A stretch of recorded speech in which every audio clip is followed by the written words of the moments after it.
Assalamualaikum warahmatullahi wabarakatuh. Seperti biasa, rutinitas taklim malam minggu di Masjid Jami Nurul Hidayah bersama Ustadz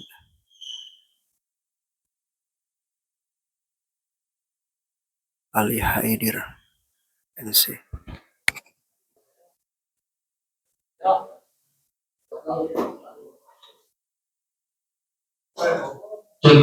Bangsa. Minum susu sambil kopi, makanannya singkong, malam minggu mendingan ngaji daripada nongkrong, begitu Bang Hasan.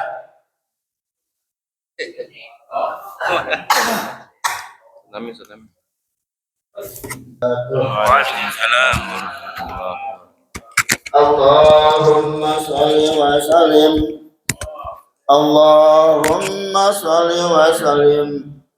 Allahumma sholli wa sallim wa zid wa dimani ma tafaddal wa barik bi jalalika wa kamalika ala zaini ibadika wa asrafi ubadik asadil arabi wal ajam wa imami taibati wal haram wa tarjumani bilisanil kilam wa manba'al ilmi wal hilmi wal hikmati wal hikam abil qasim sayyidina wa habibina wa syafi'ina wa maulana Muhammad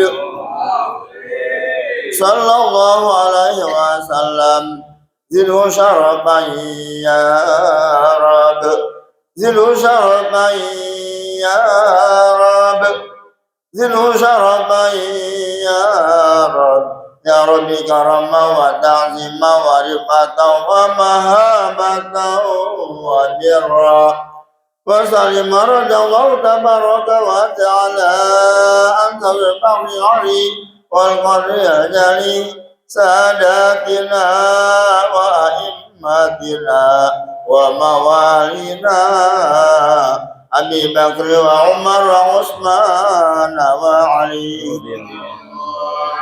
Al-Hasan summa Al-Husain عن بقية الصحابة وقرابة رسول الله صلى الله عليه وآله أجمعين والحمد لله رب العالمين يا ربي بالمصطفى بلغ مقاصدنا واغفر لنا ما مضى يا واسع الكرم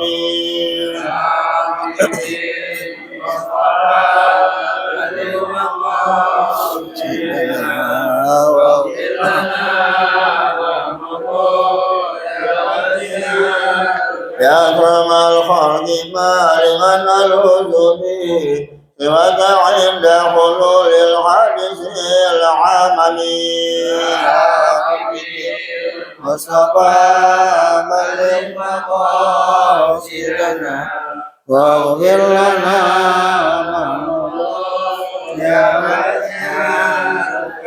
فلا يليق رسول الله جاوبني إذا الكريم تجلى باسم منتقم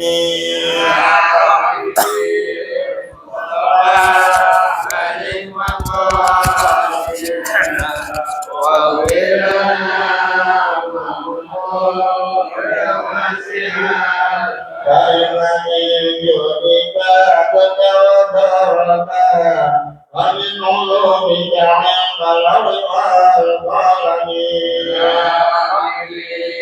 مصطفى بلغ مقاصدنا واغفر لنا ما مضى يا واسع الكرم اللهم صل وسلم وبارك عليه اللهم صل على محمد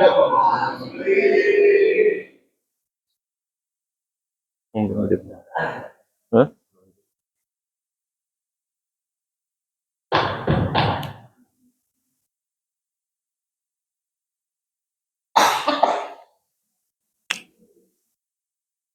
Bismillah. Assalamualaikum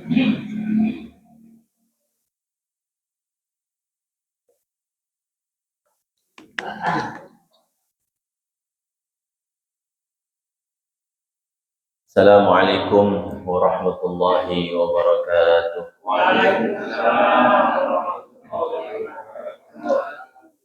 Bismillah walhamdulillah wassalatu wassalamu ala Rasulillah Sayyidina Muhammad ibn Abdullah wa ala alihi wa ashabihi wa mawalah wa la hawla wa la quwwata illa billah ma ba'd. Alhamdulillah, puji syukur kita panjatkan kehadirat Allah Subhanahu wa taala atas limpahan rahmat, nikmat, karunia yang masih Allah titipkan pada diri kita, di antaranya nikmat iman wal Islam, nikmat sehat wal afiyah, taufik wal hidayah, panjang umur, sehingga dengan nikmat-nikmat tersebut kita masih diizinkan oleh Allah Subhanahu wa taala untuk hadir di masjid yang kita cintai ini, Masjid Nurul Hidayah, guna thalabul ilm. Mudah-mudahan setiap langkah kaki kita, niat saleh kita, usaha kita memperoleh ridha, rahmat, ampunan dari Allah Subhanahu wa taala. Amin ya rabbal alamin. Tak lupa juga salawat salam kita sampaikan kepada kekasih kita, suri tauladan kita, baginda Nabi besar Muhammad sallallahu alaihi wasallam, beserta seluruh para keluarganya, para sahabatnya, kita para pengikutnya, umatnya yang setia istiqamah ila yaumil qiyamah. Tak lupa juga yang Al-Faqir hormati segenap para asatidzah, para hujaj, para orang tua, tokoh-tokoh masyarakat, di antaranya guru kita Ustaz Syihabuddin MA, orang tua kita Bapak Haji Effendi Ali, Bapak Haji Husain Fauzi, Bapak Ustaz Nabil Setiawan, Haji Abdul Aziz, Haji Satria Gunawan, para tokoh yang lainnya, tokoh Ustaz Haris, Bang Hasan, Haji Rahili, dan seluruh daripada jamaah Masjid Nurul Hidayah. Mohon maaf enggak disebutin nama satu persatu, insyaallah. Tak mengurangi rasa hormat, ta'zim, cinta, mahabbah saya kepada antum sekalian.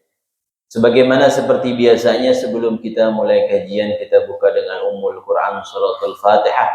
Kita niatkan, kita hadiahkan buat seluruh orang tua kita, guru-guru kita, sanak famili kita, kerabat kita, jamaah kita yang telah pulang ke rahmatullah. Semoga Allah maafkan segala kesalahannya, Allah Ta'ala terima amal ibadahnya, Allah Ta'ala jadikan kuburnya raudhah min riyadil jannah, dan kita yang masih hidup senantiasa diberikan panjang umur dalam sehat wal afiyah, diberkahi usia kita, diberkahi rizki kita, anak keluarga kita, keturunan kita dijadikan anak keturunan yang saleh dan salehah. Fatihah la hadhihi niyyah wa ala bunyatin salihah wa ila hadratin Nabi Muhammad sallallahu alaihi wasallam wa azwajihi wa zurriyyatihi wa ahli baitihi wa ansarihi wa ashabihi, ثم إلى أرواح الأنبياء والمرسلين والأولياء والشهداء والصالحين والأئمة المجتهدين والعلماء العاملين، ثم إلى أرواح سيدنا مهاجر الله أحمد بن عيسى صلى الله الفقيه المقدم محمد بن علي بعلوي جميع سادتنا أبي ألوي مشارق الأرض إلى مغاربها، ثم إلى أرواح خصوصا شيخي مربي روحي عبد الله بن مرشاد حسن عبد الله بن مرشاد صاحب المصنف الإمام حبيب محمد بن عبد المرشاد Ila Abdurrahman Syekh Al-Adha. Wasuma ila arwah khususan Bapak Ustaz Haji Marta bin Haji Sawi bin Buasan. Wasuma ila arwah jamaah ahli Masjid Nurul Hidayah. Wasuma ila arwah walidina wa ummahatina wa ajdadina wa jaddatina wa amamina wa ammatina wa akhwalina wa khallatina wa jami'al muslimina wal muslimat wal mu'minin wal mu'minat. أن الله تعالى يغفر لهم ويرحمهم ويتغشاهم بالرحمة والمغفرة، ولمن أوصلفنا الصالحون إلى حضرة النبي محمد صلى الله عليه وسلم بسر أسرار الفاتحة. أعوذ بالله من الشيطان الرجيم. بسم الله الرحمن الرحيم. الحمد لله رب العالمين الرحمن الرحيم مالك يوم الدين إياك نعبد وإياك نستعين اهدنا صراط المستقيم صراط الذين أنعمت عليهم غير المغضوب عليهم ولا الضالين آمين. اللهم صل وسلم على سيدنا محمد الفاتح الخاتم لما سبق الناصر الحق بالحق والهادي صراطك المستقيم وعلى آله وصحبه حق قدره ومقداره العظيم. اللهم أخرجنا من ظلمات الوهم وأكرمنا بنور الفهم وافتح علينا بمعرفة العلم وحسن قنا بالحلم وسهل لنا أبواب فضلك وانشر علينا من خزائن رحمتك يا أرحم الراحمين. بسم الله الرحمن الرحيم. قال سبحانك لا علم لنا إلا ما علمتنا إنك أنت العليم الحكيم. قال رب اشرح لي صدري ويسر لي أمري واحلل عقدة من لساني يفقهوا قولي. قال شيخ المصنف رحمه الله تعالى وأدام النفع به وببركة علومه وبكم في الدارين آمين. رضي الله تعالى عنكم. Ma'asyiral hadirin rahimakumullah, meneruskan kajian kitab kita masih tentang kemarin syurutus sighatin nikah, syarat-syarat dalam sighat nikah. Kemarin sudah dibahas, hampir selesai ya, karena memang waktunya kemarin agak mepet jadi dipending. Kemarin syarat-syarat sighatun nikah, al-ijab wal qabul. Di dalam pernikahan ada namanya ijab, ada namanya qabul, disebut aqdun nikah. Sighatun nikah, yang ijab itu si wali, yang mengkabul calon mempelai pria, disebutnya sighatun nikah. Dan itu ada syarat-syaratnya. Ya, syaratnya ada 8. Ya, tidak dipisah di antara ijab dan qabul dengan kalam ajnabi, ya, tidak ada di antara ijab dan qabul diem yang lama, ya, dan di antara ijab dan qabul itu sesuai satu makna. Udah bahas, nggak bahas lagi. Ada muta'alik, tidak ada ta'lik, tidak ada syarat. Ada muta'kid, tidak ada waktu, ya. Nggak boleh ada waktu sebulan nikahnya, saya nikahkan kamu kepada anak sebulan misalkan, nggak bisa. Ya, dan mendengar orang-orang yang di dekatnya, ya, dan ketetapan keahliannya sampai proses ijab dan qabul selesai, ya, mesti tetap keahliannya si ijab dan qabul tetap sama. Nggak boleh ketika ijab dan qabul di pertengahan itu ada yang gila, ada yang mati, nggak sah. Akdun nikahnya nggak sah, sighat nikahnya nggak sah. Maka mesti tetap, ya, proses pernikahan ijab dan qabul itu keahlian daripada wali dan orang yang mengkabul. Ya, itu kemarin dibahas. Terus yang terakhir, pembahasan yang sekarang, wa antakuna bil lafzi tazwij awil inkah la ghairihuma min al alfaz. Ya, sighat nikah mesti dengan lafaz tazwij awil inkah. Ya, mesti dengan lafaz tazwij, zawajtuka bahasa Arabnya, atau ankahtuka bahasa Arabnya. Ya, tidak diperkenankan dengan selain daripada 2 kalimat tersebut. Ya, nggak boleh dengan kalimat misalkan bi'tuka, saya jual kepadamu anak perempuan saya, nggak sah. Jawabnya istara itu nggak boleh juga. Ya, mesti dengan lafaz tazwij atau nikah. Itu syarat yang terakhir, yang pembahasan kita sekarang. Na'am yasi'un nikahu bi tarjamati lafzi tazwij awil inkah bi syarti ayyafhamuhumal aqidani wasyahidani. Na'am, ya, sah pernikahan dengan terjemah. Ya, jadi sah orang menikahkan dan menggabul akdun nikah ya itu dengan apa ya? Dengan terjemah bahasa Indonesia sah. Saya nikahkan, saya kawinkan kamu. Salah satunya boleh. Mau saya nikahkan doang, nggak pakai saya kawinkan sah. Saya mau kawinkan kamu, nggak pakai lafaz nikah sah. Mau dua-duanya lebih bagus. Ya, mau dua-dua saya nikahkan dan saya kawinkan engkau lebih bagus. Tapi kalau dia pilih salah satu saja, sah sudah. Ya, bisyarti, tapi dengan syarat. Ya, jadi kalau mau pakai terjemah ada syaratnya. Mau pakai bahasa Indonesia ada syaratnya. Mau pakai bahasa Jawa ada syaratnya. Mau pakai bahasa Sunda ada syaratnya. Syaratnya apa? Ayyafhamuhumal aqidani. Ya, wali dan calon mempelai pria mesti paham apa yang diomongin. Ya, mesti paham apa yang diomongin. Misalkan walinya orang Jawa, ngomong akad nikahnya, sigat nikahnya pakai bahasa Jawa. Nah ini calon mempelai prianya kagak paham. Ngomong apaan lo? Ya apa yang mau dijawab dia kagak paham.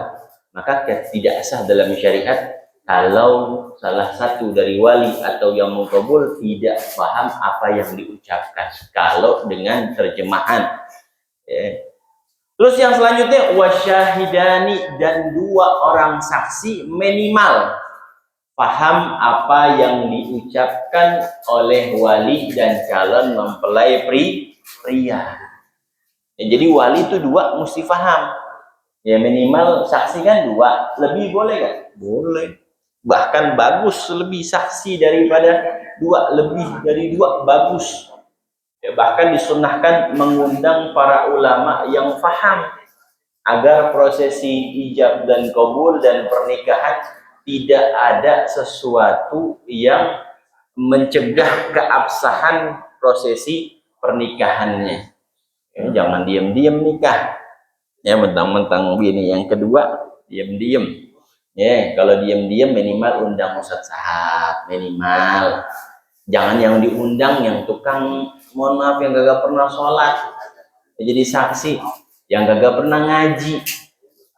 Kalau saksinya ngepas banget, cari yang benar-benar paten. Karena dia paham. Jadi syaratnya kalau pakai terjemah, ya mesti dua saksi paham, dan wali dan yang menggobul pernikahan itu mesti paham bahasanya. Wala yasihun nikah bil kinayah, dan tidak sah dalam madhab Imam Syafi'i pernikahan dengan kinayah. Ya, kinayah apa? Minal kinayati al-kitabah. Tidak sah pernikahan dengan cara ditulis. Jawabnya begitu. Saya nikahkan kamu, tapi dia nggak ngomong, nulis doang. Jawabnya juga pakai catatan. Nggak sah. Pakai kinayah. Terus kalau misalkan kenapa tidak sah dengan kinayah? Kata ulama, wasababu adami sihatiha bil kinayah li'annaha taftakiru ila niyah. Karena kinayah itu butuh kepada yang namanya niat. Dan niat, saksi tidak bisa melihat niat seseorang karena niat adanya di hati. Maka dari segi itu ulama menetapkan bahwa pernikahan dengan tulisan tidak dianggap sah. Lalu bagaimana Ustadz dengan orang-orang yang bisu, yang nggak bisa bicara, gagu, ya? Orang-orang yang nggak bisa bicara, pakai isyarat, gimana ya Ustaz? Dia nggak nulis, pakai isyarat, gimana? Orang-orang yang gagu mau nikah, orang gagu mau nikah, kan nggak boleh tuh pakai tulisan, pakai isyarat, dilihat, idza kana yafhamuhuma kullu ahadin fayassihu biha. Kalau isyaratnya kemarin tuh dibahas tuh, masalah akhras sudah dibahas tuh sebelumnya. Tahu kita masih ingat apa kagak? Ilmu tuh begitu deh tuh.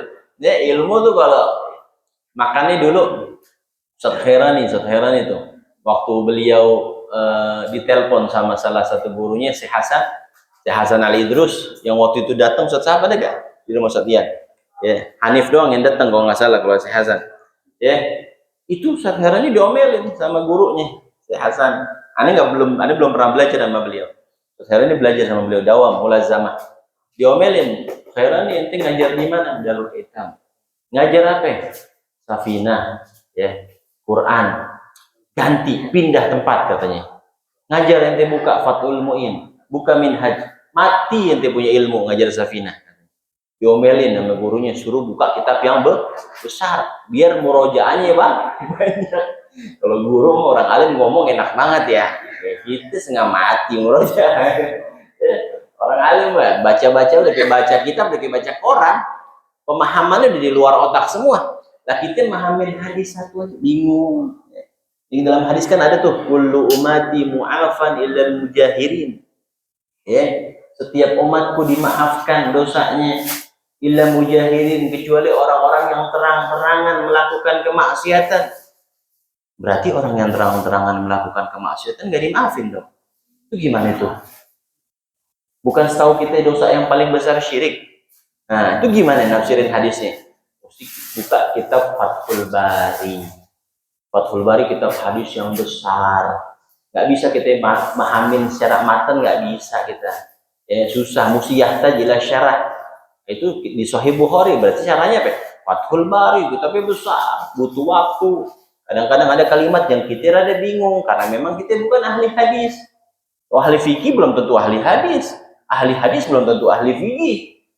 Jadi setiap ustadz atau kiai atau habaib ada fannya tersendiri, ada kelebihannya tersendiri. Walaupun memang ada segelintir ulama yang menguasai banyak bermacam-macam ilmu, makanya disebut alamah, orang yang sangat alim, disebutnya alamah, orang yang mempunyai ilmu yang sangat luas.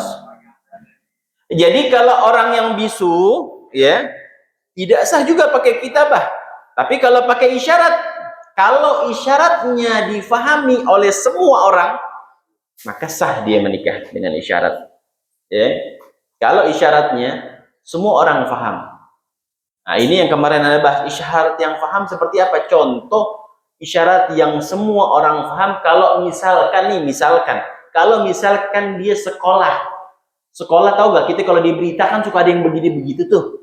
Tahu gak kalau berita tuh, di berita tuh orang ngomong, terus sampingnya kan yang tunarungu tuh, yang begini-begini. Kalau isyarat tersebut yang mungkin semua orang paham, maka sah pernikahannya.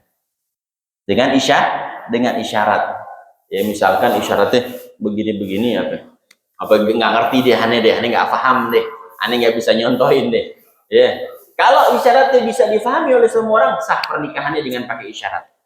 Tapi kalau dia isyaratnya nggak dipahamin, orang semua nggak paham, hanya orang-orang tertentu saja yang paham, fala yasihu, maka tidak sah nikah dengan isyarat.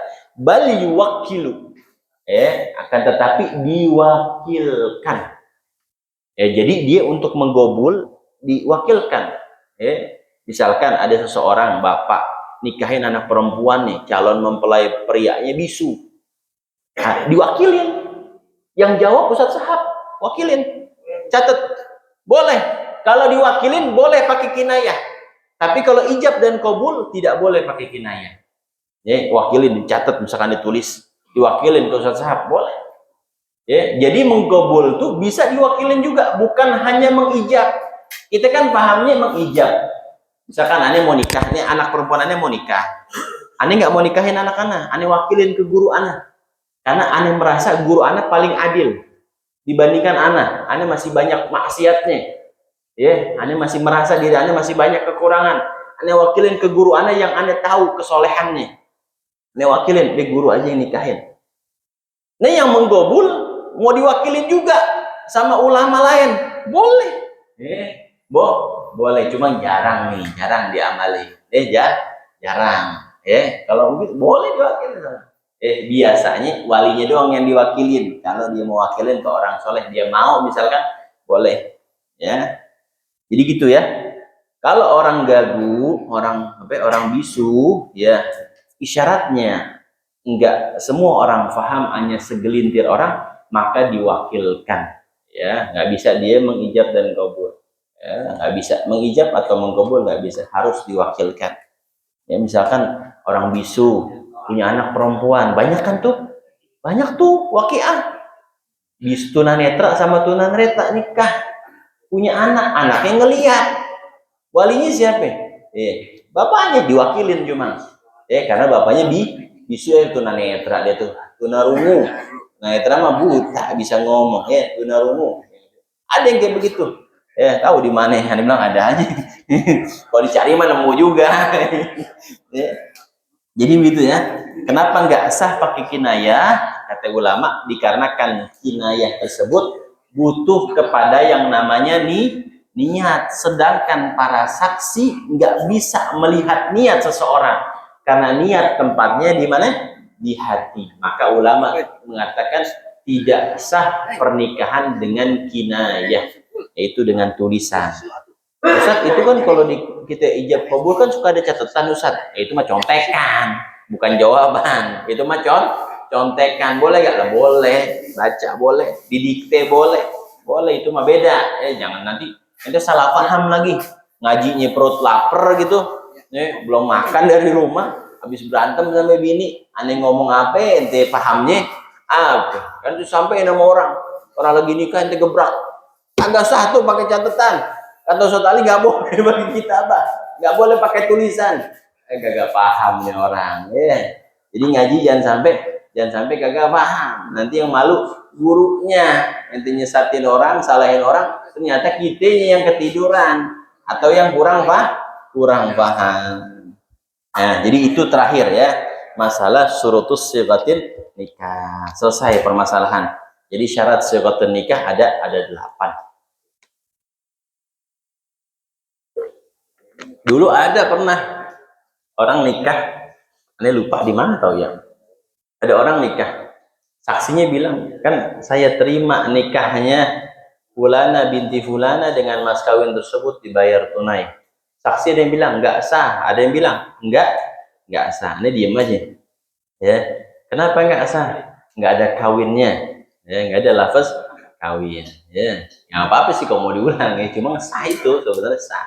Salah satu saja sah, karena dalam kitab bilaf tazwij awin inkah, ya ikhtiar berarti kita milih, boleh lafaz nikah, boleh lafaz kawin, dua-duanya lebih bagus, ya. Tapi kalau satu saja disebut maka hukumnya tetap sah. Saya terima nikahnya Fulana binti Fulana dengan mas kawin tersebut dibayar tunai, sah, cukup, ya, cukup.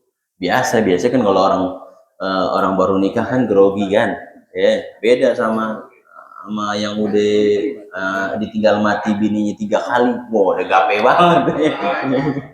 Dia jago banget, dia paham, nggak gemeter lagi. Sekali aja apa lu ya.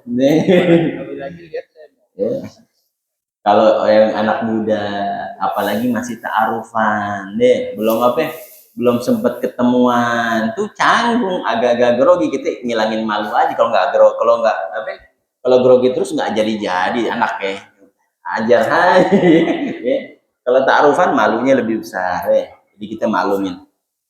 Jadi saksi juga mesti paham, jangan galak-galak banget, jangan galak-galak banget. Nah, ini selesai kita masalah permasalahan syurutus sighatin nikah.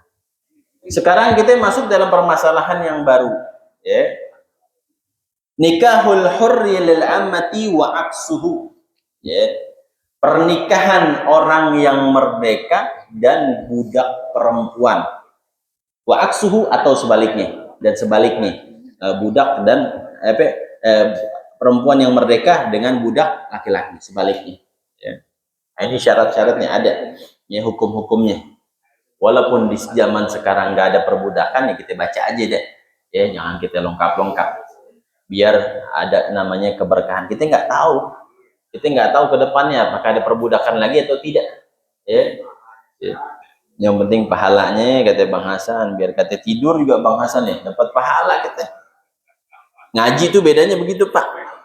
Bapak tidur di rumah sama tidur lagi ngaji, dapetan pahala tidur lagi ngaji. Biar kata kagak paham, ya, biar kata tidur, ya. Itu dalam kitab yang Ustaz Sahab suka bahas, Tankihul Ghalib, dulu suka sa'atan fi majlisi ilmi la tamassu qalaman wa la taktubu harfan khairun laka min 'idki alfi raqabah. Masyaallah.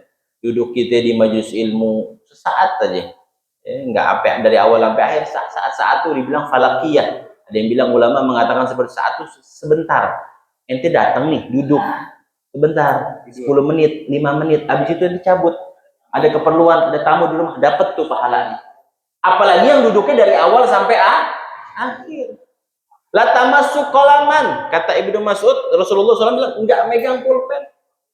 Nah, kita megang pulpen enggak? Kagak. Wala taktubu harfan, enggak nulis satu huruf pun. Khairun laka, lebih baik daripada kalian memerdekakan alfi raqabah, 1000 budak. Ya, pahalanya lebih besar ente duduk ngaji dibandingkan ente mensedekahkan memerdekakan 1000 budak di jalan Allah. Ya, Masya Allah deh bagaimana kalau nuntut ilmu ya, pasang niat yang baik agar pahala kita nuntut ilmu gak hilang, tidak tercederai karena niat-niat yang tidak baik.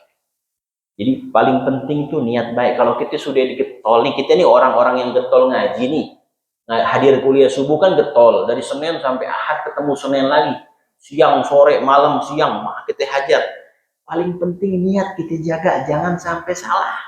Sayang kita duduk lama-lama, capek lama-lama, niatnya kagak beres. Pasang niat yang benar. Karena niat ini, hati ini pandangan Allah kepada hambanya. Ya, Allah yang paling Allah pandang bukan pakaian fisik kita, yang Allah tuju hati kita. Ya, jadi jangan sampai kita ngaji, kita ibadah, berbuat baik, dengan susah payah kita lakukan keistiqamahan, nggak dapat apa-apa karena tidak ada keikhlasan. Ya, jadi kita ngaji karena Allah. Kita hadir pengajian mau A, B, C, D, kita pasang karena Allah. Talabul ilm nyenengin Nabi Muhammad SAW. Insya Allah kita mendapatkan keikhlasan dan mendapatkan keridhaan Allah Subhanahu wa Ta'ala. Itu yang paling penting, Pak. Ngaji yang penting dapat ridho Allah. Kalau ngaji sana-sana kita nggak tambah ilmu, nggak dapat ilmu manfaat, masih faedah, nggak ada faedahnya. Ya, faedahnya dikit. Kita ngaji kemana-mana, nggak dapat ilmu yang manfaat apa sih? Ilmu yang manfaat kata Habib Umar bin Hafiz adalah ilmu yang membuat kita semakin takut sama Allah. Itu ilmu yang bermanfaat. Ilmu yang bermanfaat, ilmu yang semakin membuat kita takut sama Allah Subhanahu wa Ta'ala. Kalau ilmu kita ngaji nggak membuat kita takut sama Allah, berarti ilmunya nggak bermanfaat. Dan Nabi berlindung dari ilmu yang gak bermanfaat. Allahumma inna na'udzubika min ilmin la yanfa' wa qalbin la yakhsha wa amalin lam yurfa'. Nabi berlindung tuh dari ilmu yang gak bermanfaat, dari hati yang tidak ada kekhusyuan, dari amal yang tidak terangkat. Tuh Nabi berlindung. Kita minta perlindungan. Allahumma inna na'udzubika min ilmin la yanfa'. Ya Allah, hanya berlindung dari ilmu yang gak bermanfaat. Kenapa? Karena ilmu yang gak bermanfaat bisa menuntut kita nanti di yaumil qiyamah. Ya, semakin alim ilmunya, semakin bobrok amalnya. Wow, tuntut nanti. Nggak sholat, masih main perempuan, masih main film-film gak beres, minum khamar, na'udzubillah, masih pegang tangan perempuan. Nah, itu masuk ditanya nanti sama Allah. Ya, setiap kita bakal ditanya. Nah, apalagi disertai bermaksiat dengan ilmu. Hati-hati ya. Sama ini ngomongin anak ini, ngomongin anak ya. Nikahul hurri lil amati wa aksuhu, nikah orang yang merdeka dengan budak yang perempuan atau sebaliknya dan sebaliknya. La yajuzu lil hurri ayatazawwaja raqiqatan ay mamlukatan. Ya, tidak diperbolehkan, ya, tidak diperbolehkan bagi seseorang laki-laki yang merdeka. Kita ini semua merdeka. Ayatazawwaja raqiqatan, menikahi budak perempuan yang mamlukatan, yang dimiliki oleh orang lain. Ya, jadi mamlukah jangan salah paham nih. Kalau kita ngaji nggak pakai guru, yang dimiliki, budak yang dimiliki, ya, budak yang dimiliki nggak perlu kita nikahin, kita hajar langsung boleh. Bismillah. Budak kita nih, ente ente misalkan perang, kita perang, ada tawanan, ada ghanimah. Ghanimah itu harta rampasan. Ada tawanan. Tawanan itu nanti dibagikan. Ada budak namanya. Bukan kita yang ngambil sendiri. Hakim nanti yang bagikan. Nah, kalau budak itu diperbolehkan kita datengin dia tanpa pernikahan. Kalau budak kita. Nah, ini yang dimaksud di sini adalah budak orang lain. Misalkan Ustaz Sahab punya budak perempuan, cakep banget misalkan. Ane demen, ane mau nikahin, nggak boleh. Dengan beberapa syarat. Ya, ada beberapa, nggak boleh. Karena budaknya Ustaz Sahab nggak boleh. Karena anak merdeka menikah, misalkan contohnya. Jadi tidak diperbolehkan ya seseorang laki-laki yang merdeka menikah dengan budak perempuan yang dimiliki orang lain. Wazalika li'alla yasira auladuhum minha ariqa, agar tidak menjadi anak-anaknya itu budak juga. Jadi kalau seseorang yang merdeka nikah sama perempuan yang budak, maka anaknya menjadi budak. Yatbal ngikutin ibunya, dan budaknya tersebut milik Ustaz Sahab misalkan begitu. Anda nikah sama budak Ustaz Sahab, ya punya anak. Anaknya itu budak milik Ustaz Sahab. Makanya tidak diperbolehkan sama syariat. Kenapa? Karena Islam datang untuk menghapus perbudakan. Islam datang untuk menghapus perbudakan. Maka tidak boleh seseorang yang merdeka menikah dengan perempuan yang budak. Makanya Pak, kalau kita belajar fikih, kafaro banyak kan apa? Itqu raqabah. Memerdekakan budak. Biar apa? Biar nggak ada lagi perbudakan. Itu datang Nabi Muhammad.